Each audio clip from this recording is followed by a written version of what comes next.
അതൊന്നും പറയണ്ടപ്പോ. എനിക്ക് കുറെ ആങ്ങളാര് സദാചാര ആങ്ങളാർ ഇറങ്ങിയിട്ടുണ്ട്. ആദ്യം നമ്മുടെ സ്വർഗവും നരകവും തമ്മിൽ പറയും. അത് നമ്മൾ ഉൾക്കൊള്ളുന്നില്ല എന്ന് കേട്ടാൽ വേഗം അവരുടെ സ്വഭാവം മാറും. ഒന്നെങ്കിൽ തെറിവിളി, അല്ലെ തോന്നിയാസം വിളി, അല്ലെങ്കിൽ അവർക്ക് എന്താണോ പറ്റുന്ന ആ രീതിയിലാണ് അവർ സംസാരിക്കുക.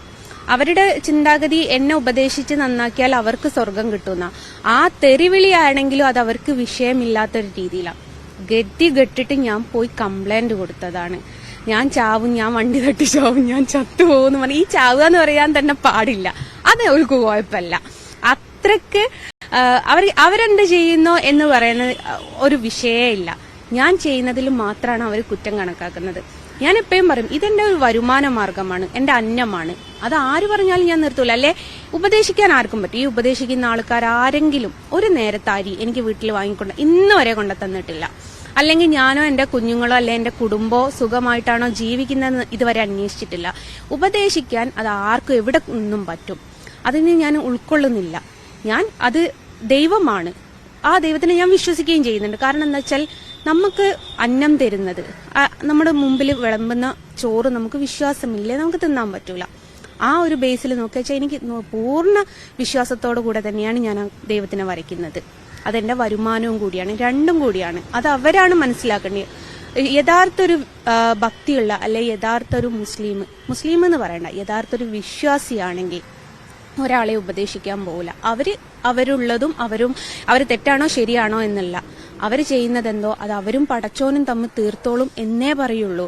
അല്ലാതെ അവരെ ഉപദേശിച്ച് തെറി വിളിച്ച് തോന്നിയാസം വിളിച്ച് നന്നാക്കാനല്ല നോക്കുക. ഈ തെറി വിളിയും തോന്നിയാസം വിളിയൊക്കെ മോശമല്ലേ? അതെന്താ അവർ ചിന്തിക്കാത്ത? അപ്പൊ അവർക്ക് സ്വർഗത്ത് പോകണ്ടേ? അത് അവർ ചിന്തിക്കുകയേ ചെയ്യുന്നില്ല. വിശ്വാസത്തിലൊക്കെ ആയിട്ടാണ് തന്നെയാണോ ജീവിക്കുന്നത്? അതോ പള്ളിപ്പോക്കൊന്നും നടക്കുന്നില്ലേ? കുടുംബത്തിനെയൊക്കെ കയറ്റാറുണ്ടോ? കുട്ടികളെ കയറ്റാറുണ്ടോ? അതിനൊക്കെ എന്തെങ്കിലും തടസ്സം നേരിടുന്നുണ്ടോ? ഞാന് പള്ളിയിൽ ഞങ്ങള് പെണ്ണുങ്ങൾ പോവാറില്ല, അത് സ്വാഭാവിക. അതല്ലാതെ ഞാൻ എന്താന്ന് വെച്ചാൽ എന്റെ കുഞ്ഞുങ്ങൾക്ക് മദ്രസ വിദ്യാഭ്യാസം വിലക്കിക്കാന്. അതെന്താ വെച്ചാല് മോനി ചെറുതിലെ പഠിക്കുന്ന സമയത്ത് ആ മദ്രസയിൽ ഒരു മുജീബ് എന്ന് പറഞ്ഞ ഉസ്താദ് ഉണ്ടായിരുന്നു. അപ്പൊ ഈ കുട്ടീനെ ദിവസം തല്ലും. ഇവനൊരു അടി ഉറപ്പ്. എന്റെ മകനാണ് എന്ന് അറിഞ്ഞത് തൊട്ടിട്ടാട്ടോ ഇതിനൊരടി. അത് നേരം വൈകി ചെന്നെന്ന് പറഞ്ഞിട്ടായിരിക്കും ഒരു ദിവസം. പിറ്റേത്തെ ദിവസം ഹോംവർക്ക് ചെയ്തിട്ടില്ലാന്ന്, പിറ്റേത്തെ ദിവസം അത് പഠിച്ചിട്ടില്ല എന്നും പറഞ്ഞ് ഇങ്ങനെ ഓരോരോ കാര്യങ്ങൾ പറഞ്ഞിട്ടാണ് ഇതിനെ തല്ലുക. ഇതിനെന്തിനാ തല്ലുന്നതെന്ന് പോലും അറിയില്ല. അത്രയും കുഞ്ഞായി.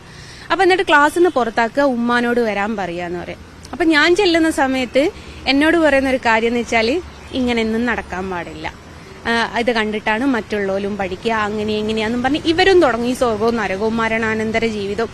ഞാൻ വിശ്വസിക്കുന്ന താൻ എന്ത് നല്ലത് ദോഷം ചെയ്യുന്നോ അത് നമ്മൾ അനുഭവിച്ചിട്ടേ പോകും. അത് നരകത്തിൽ നിന്നാണ് സ്വർഗത്തിൽ നിന്നാണെന്നില്ല, ഈ ഭൂമിയിൽ നിന്ന് തന്നെ അനുഭവിച്ചു പോകും. നരകത്തിലേക്കും സ്വർഗത്തിലേക്കൊന്നും ഇപ്പോഴത്തെ കാലത്ത് എത്തിക്കൂല.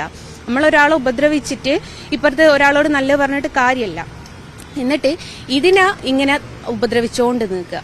ഇപ്പൊ 2-3 പ്രാവശ്യം ഞാൻ പോയ സമയത്തൊക്കെ എന്നോട് കുട്ടിയുടെ കാര്യമല്ല പറയുന്നത്, എന്റെ നടപ്പ് ശരിയില്ല എന്നാണ് പറയുന്നത്.